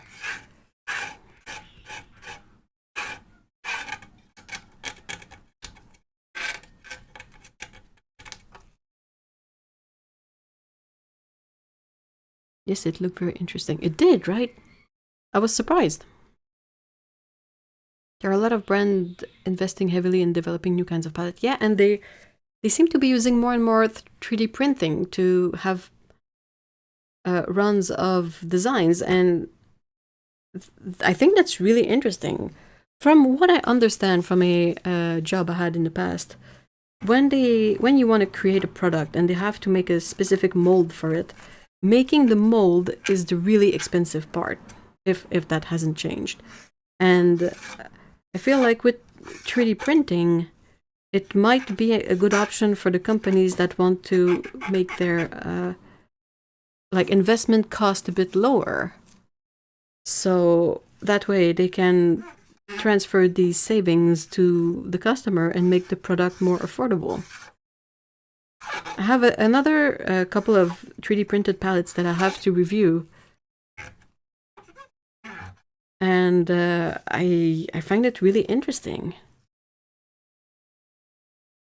Like, we're seeing more and more of those, and I'm not mad at it. I think that's a great idea.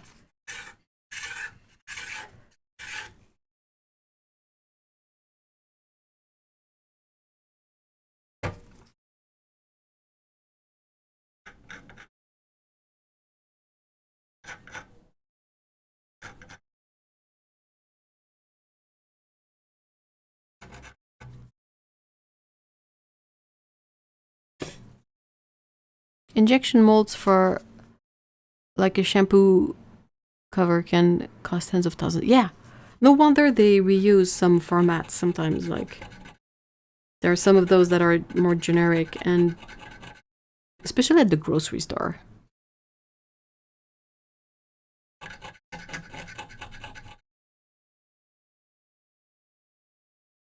Yeah. The company I was working at that time was trying to launch their own product, and it was a custom mold and that's how I got to this knowledge. Like, they were mentioning how expensive it is, and that they didn't want to have to do like another mold. They wanted to use the same mold if possible.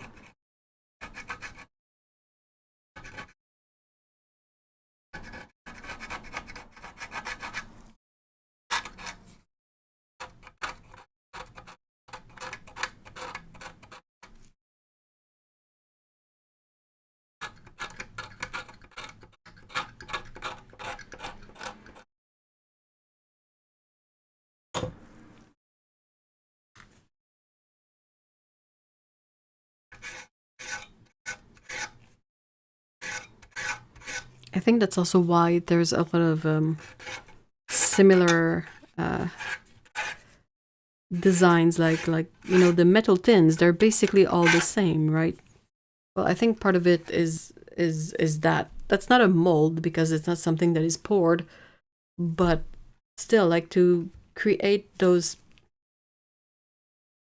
pieces to shape the metal sheet into a palette, it's expensive, and to have like all the machinery set up. So not really a surprise that they would try to,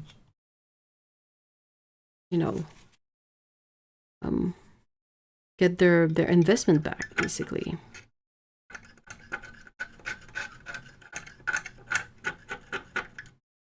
It's pressed on a plate mold. That's what I am assuming.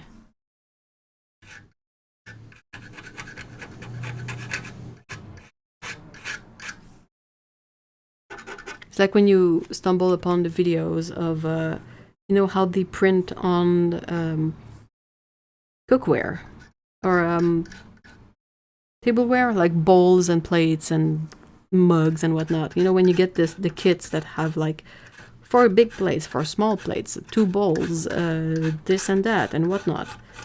And when you see the process of printing the designs on that stuff, it's really fascinating. Stamping or punching. Yeah.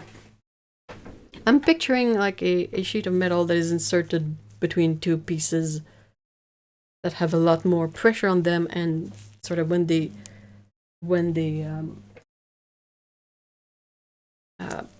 when you get them like to work against each other, it's what shapes the metal sheet into the shape you need. But I don't know if it's really like that. That's sort of what I'm assuming.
We need Sassy for this? What do you mean we need Sassy for this? Is Sassy Britches particularly savvy about manufacturing processes?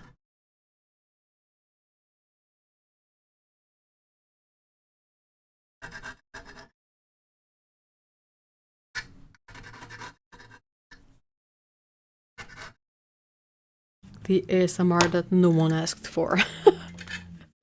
Sending.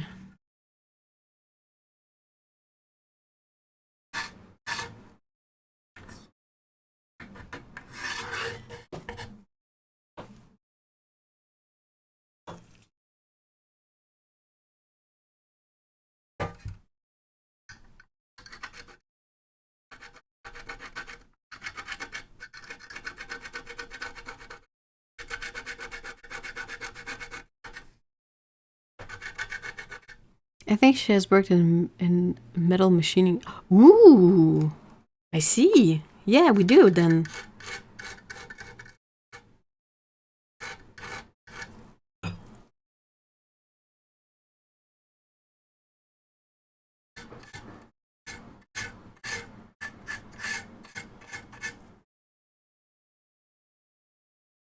There's about 5 minutes left. You know what? I'm gonna grab the enamel paint because I want to test it. I want to see if it matches well. So give me a sec. I will just sort this out so there's not a bajillion things in the way.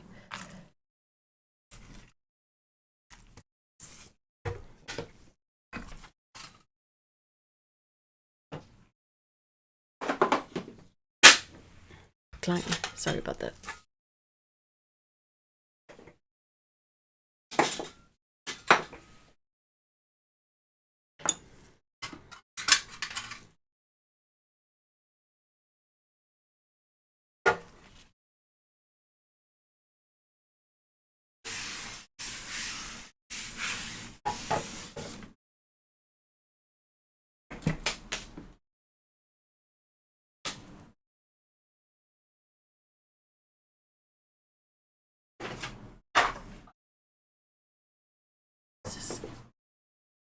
The container. I'm using this to rinse my brushes. I have a small brush here. A bunch of these, and this I think is the color I have that is kind of close, so I'll have to shake it up a bit. This one is a flat color, so it's supposed to be matte.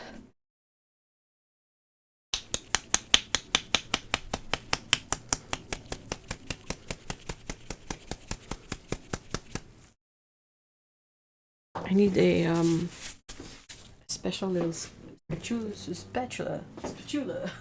Sorry.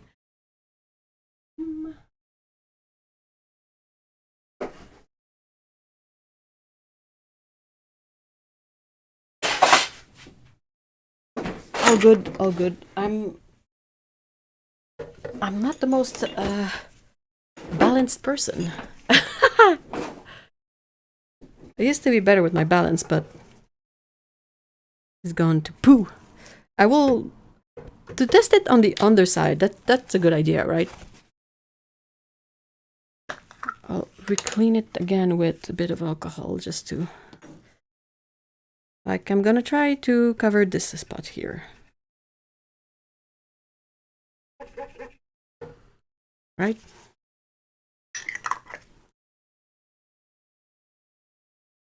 This needs to evaporate.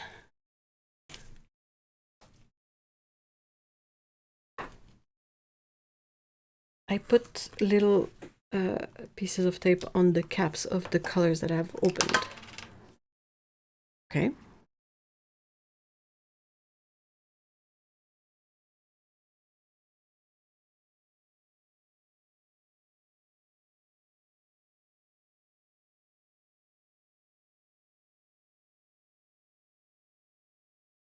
Doesn't it smell good? It is kind of stinky. Shake.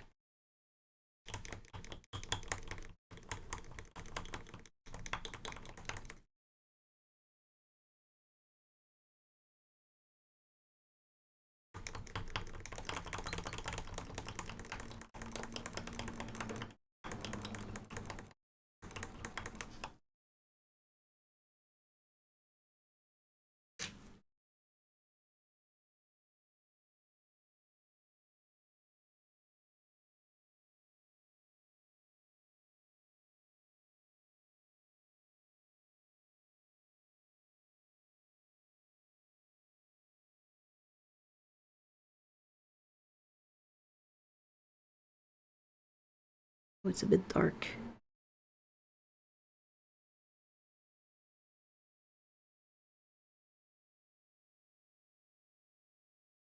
It's much darker. Okay, what if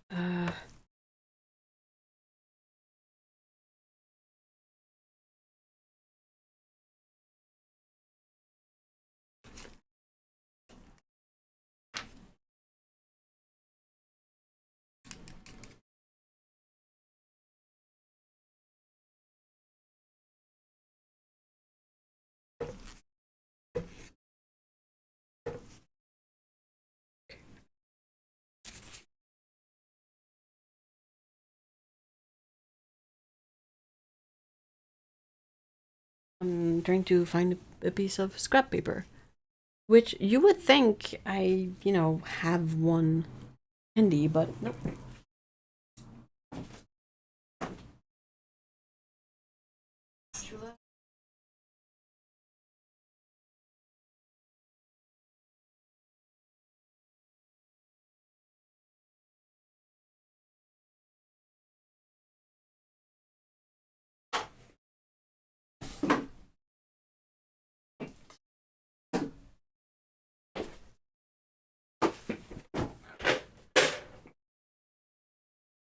Mixing area. You might be able to figure out where I'm going with this.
Right?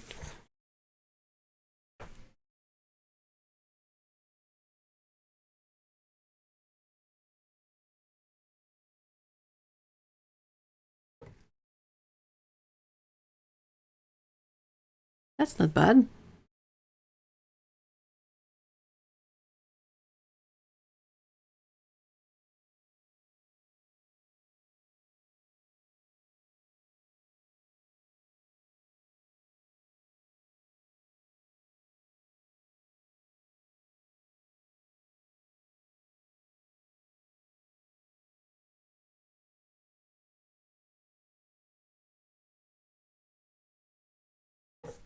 All right, I think we I think if I use this kind of mix on the inside when I'm covering up the cleaned up bit, I think it's gonna work out quite well. Like, it's not very visible.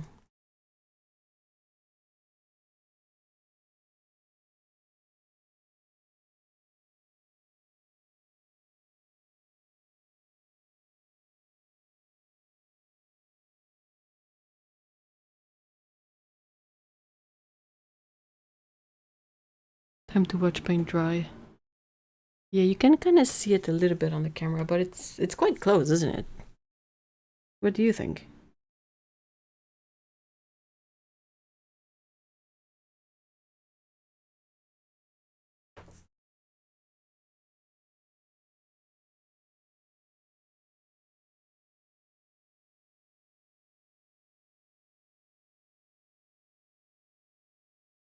Ooh, it is stinky.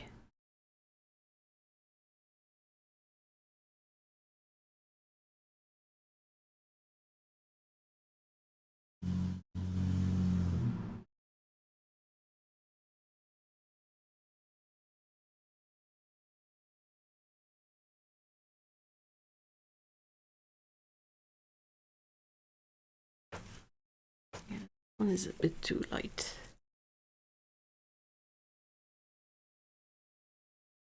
It's really close, it looks close. Okay, I'm glad you guys agree. I feel like it's quite, not this one, but the other ones.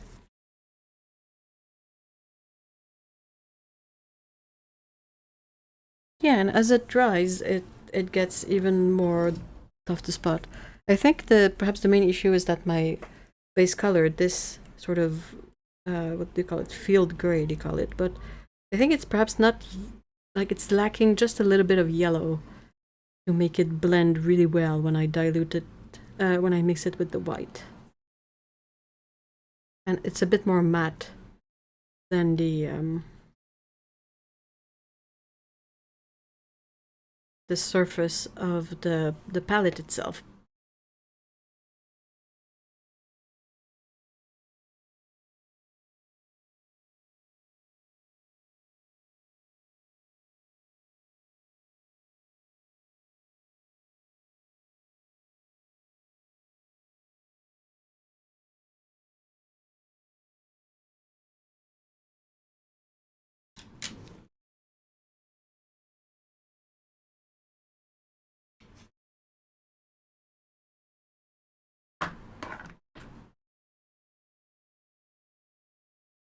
Yeah, I think it's I mean, this is just a test patch, but when I'm gonna do the inside, I think we're gonna be, it's gonna be fine, right?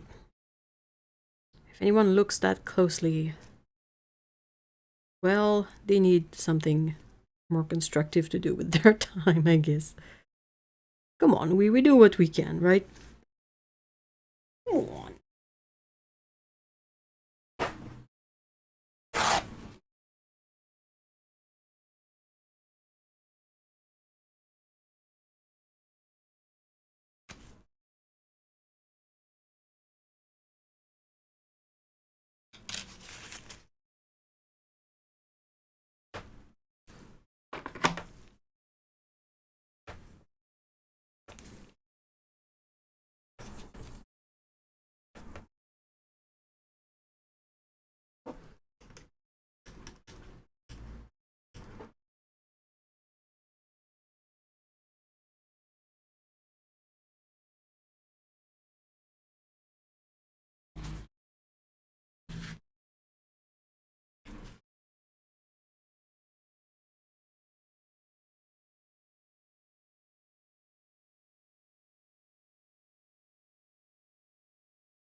There's a weird plastic bit in my brush that I don't think was there before, but maybe it was just hiding.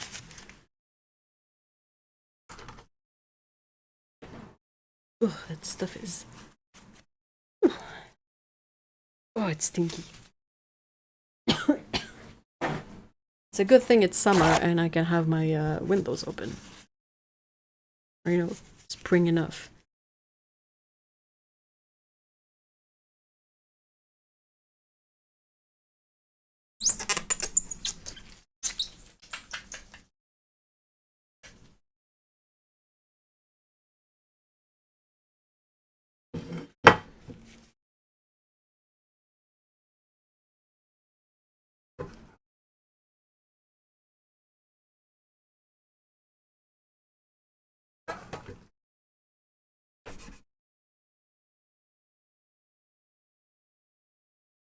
I'm experimenting, so I'm trying... Oh, see, when I buff it, it becomes darker. Huh. Oh, that's peculiar.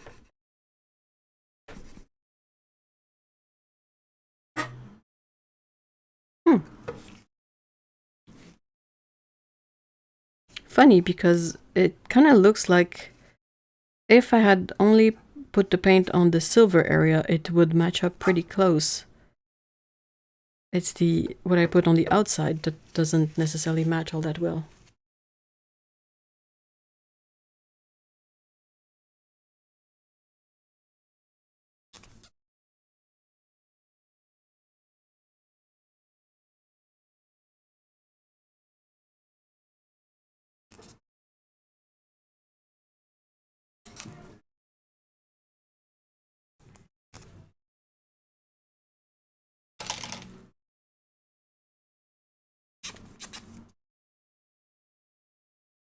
And the last thing I'll try is I'll take some of my alcohol and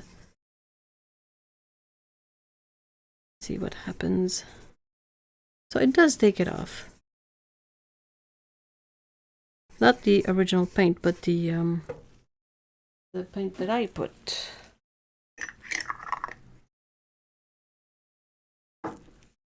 We already have summer weather here in Belgium. First heat wave this week. Oh yeah, Europe is getting a really bad heat wave. I hope you'll be okay. If you're in Belgium, do you speak French or do you speak? Hold on. What is it? French and Wallon? The languages of Belgium, or German? I don't remember.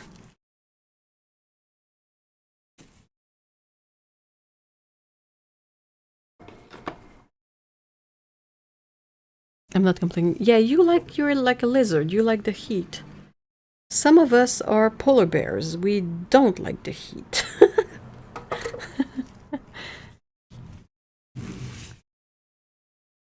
Right, I'm gonna take the gloves off. Oh, Flemish. I speak Dutch, but also French. Oh, awesome! Ooh. I wonder if is Wallon the French for Flemish? I don't remember.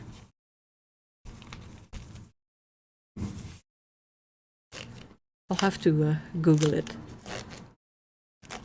Get a refresher.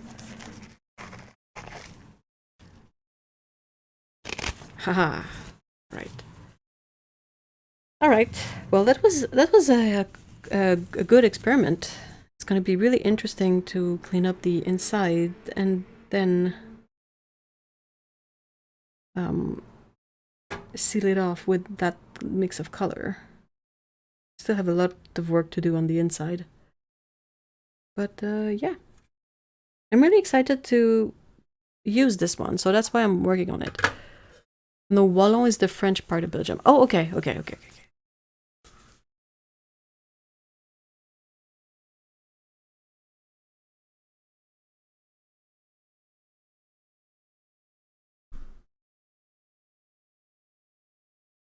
All right. Oh, well, I guess that's gonna be it for today's stream. Thank you so much, guys, for hanging out. I know this was supposed to be a members-only stream, but I messed up the settings again. Yay. I do like the company, but it's supposed to be a perk of being a member on the channel, so I gotta figure it out a bit better. And yeah, I guess that's it. I hope you guys have a good rest of your day, of your week, and I should be able to stream on Saturday as usual. And thank you for allowing us to roam the stream. My pleasure. It's nice. Sometimes the members-only streams, they're a bit empty because people are busy, and it's like on Thursday. So I'm not a problem. I'm just explaining, but yeah. So it's nice to open it up sometimes and have extra people in here.